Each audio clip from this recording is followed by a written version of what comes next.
Ceci est un message d'intérêt public rapporté par Yanis. Les opinions et les insultes exprimées sur cette chaîne sont totalement simulées et ne représentent pas l'avis de chacun.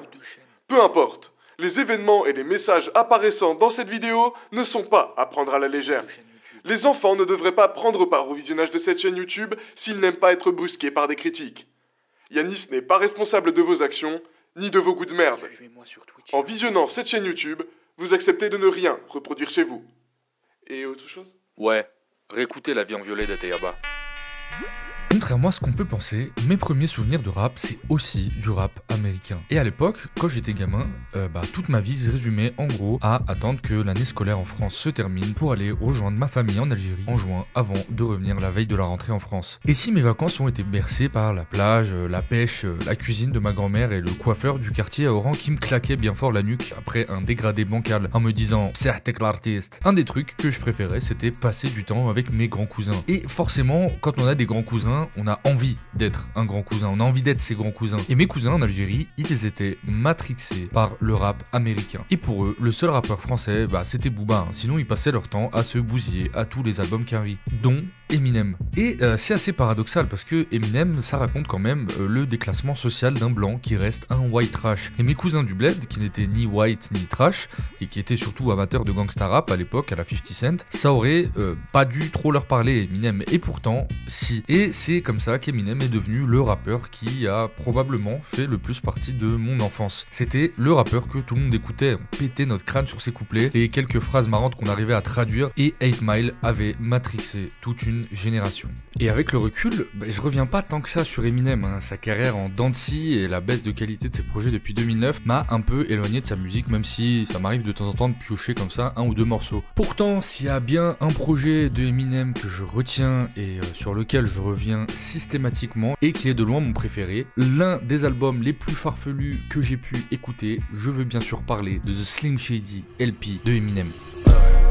First I'm a shredder, burst like I had a personal vendetta. Words come together like birds of a feather, so I need a... De rap pour les connaisseurs, pas pour les gros lécheurs. Alors l'idée c'est de parler de cet album et que de cet album. Déjà parce que je pense que la vie d'Eminem et le contexte, tout le monde le connaît. Je crois qu'il n'y a pas un rappeur qui a autant d'anecdotes, de documentaires, d'informations et d'archives sur lui. Mais je dois dire quand même deux choses. La mixtape Infinite sortie en 1996 et qui sera un échec pour Eminem est un super projet je trouve.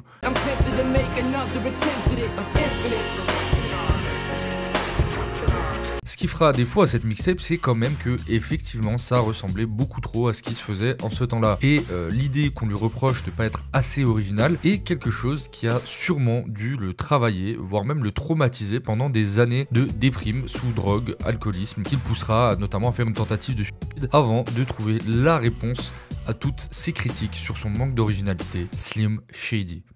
Allô Yanis, ouais c'est Nathan, ton alternant monteur et tout là. En fait, je viens de recevoir le rush de la vidéo tier list influenceur.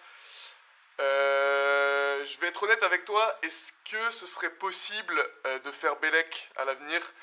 Parce que là, il est quand même dit qu'il insulte la mère de quelqu'un. Enfin bref, en gros, il va falloir couper plein de trucs. Parce que sinon, on va se mettre à dos tout le monde là, et c'est pas possible.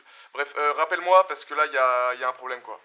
Alors, qu'on soit bien d'accord, Slim Shady, c'est le genre d'icône hyper bien pensé, d'ailleurs tellement bien pensé que la plupart des gens se le sont réappropriés jusqu'à le rendre ringard, rejoignant le fameux panthéon des personnages stylés auxquels seuls les ringards s'identifient. Je pense notamment à Walter White dans Breaking Bad, le Joker dans Batman, Deadpool évidemment, et bien sûr Rick de Rick et Morty. Pour autant, quand ça sort, si c'est pas le premier à l'avoir fait, le personnage de Slim Shady n'est pas anodin, il est la réponse d'un artiste à une industrie qui en demande toujours plus aux artistes qui doivent sans cesse redoubler d'inventivité pour se faire remarquer. Et c'est comme ça que Slim Shady fera son apparition la première fois sur The Slim Shady EP, qui est, comme son nom l'indique, un EP, donc assez court, qui posera les bases de ce que sera Eminem. Malgré une sortie dans l'indifférence quasi totale, c'est finalement après ce fameux concours de rap que The Slim Shady EP arrivera dans les oreilles de Jimmy Iovine, patron du label Interscope, qui restera scotché devant autant de talent et le mettra en contact avec Dr. Dre, avec qui ils retafferont la proposition de l'EP pour en faire un LP.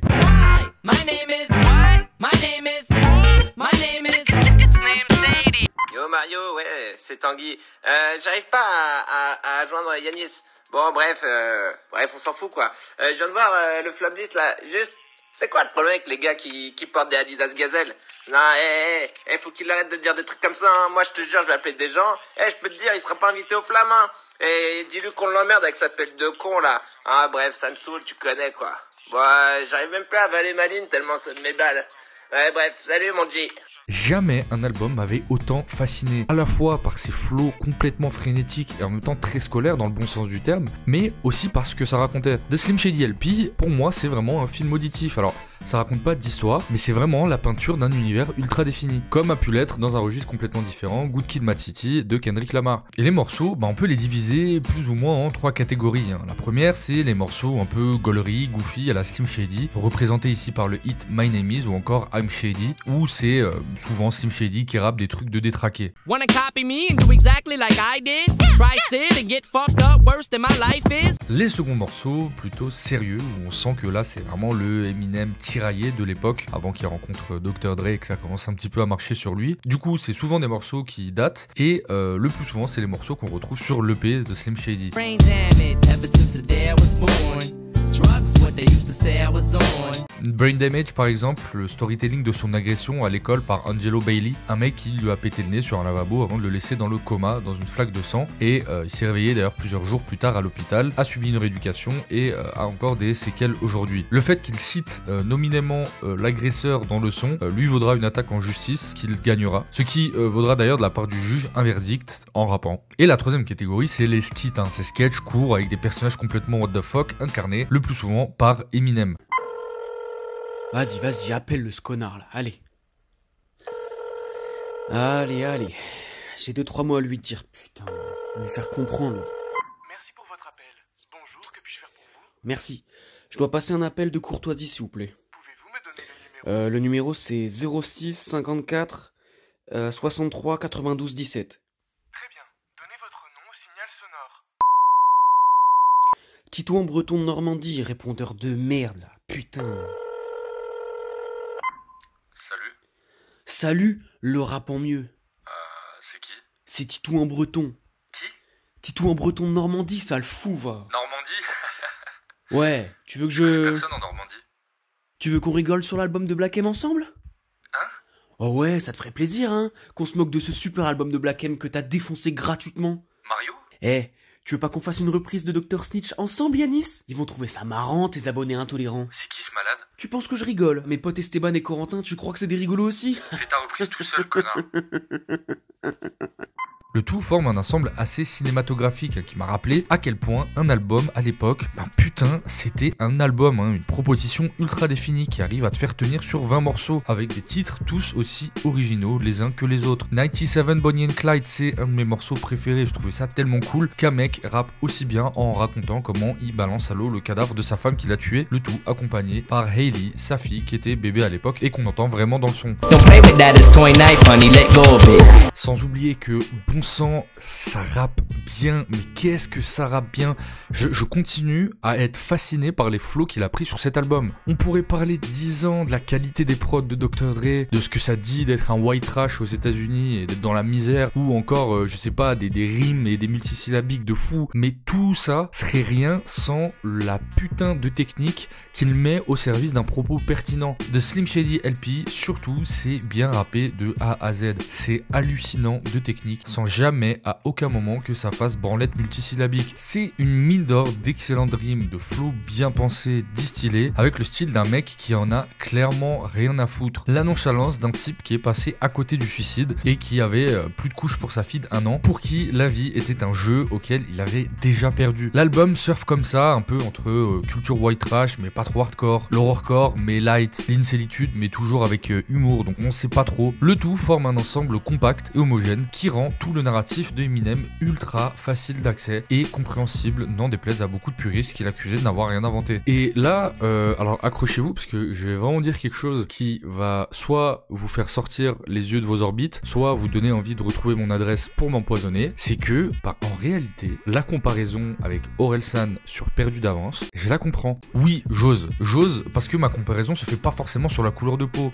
Ils sont même pas du tout du même milieu social, mais ils ont deux choses en commun. Un, ils ont su parfaitement prendre non pas un contre-pied du rap, mais le contre-pied du rap. C'est les anti-rappeurs parfaits. Et ensuite, même si probablement ils ont rien inventé, ok, bah la soupe qu'ils servent est ultra digeste. Je repense souvent à Fuzzati qui n'a jamais digéré le fait que Aurel ait percé avec le même délire que lui de gros loser incel, alors que Fuzzati le faisait bien avant lui. Mais sauf que Orelsan, lui, il rend son narratif facile d'accès, il est travaillé autant sur le fond que sur la forme. Eminem, c'est pareil, pas besoin de s'identifier à lui à 100% ou je sais pas, d'avoir vécu dans une caravane avec sa mère droguée pour pouvoir soudainement être passionné par le narratif de fou qu'il nous sert sur un plateau d'argent.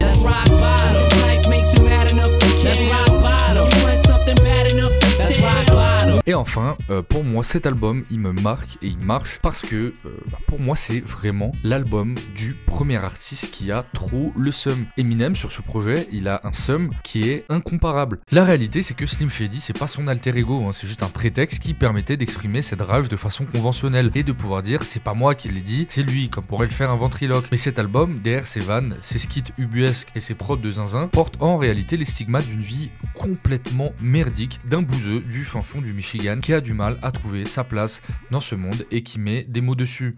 Andy, qu'est-ce que tu me veux, Coco? Je sais que ça fait longtemps que tu tournes autour d'Yanis avec une idée derrière la tête. Oh, attends. Moi et Yanis, on est meilleurs amis. Et c'est pour ça qu'on fait une soirée sans toi d'ailleurs. Tu sais quoi de l'amitié? On devait régner sur YouTube ensemble. Désolé. On s'est rencontrés sur la plage. Tu peux rien faire, Coco. T'es là pour me détruire, Andy? Et je parle pas de mon trou du cul. Petite impro, hein, je tente des trucs. Non, Coco. Tu sais très bien que je suis le plus gentil des trois. Je l'aime. On sera ensemble sur le trône du hip-hop. Jamais.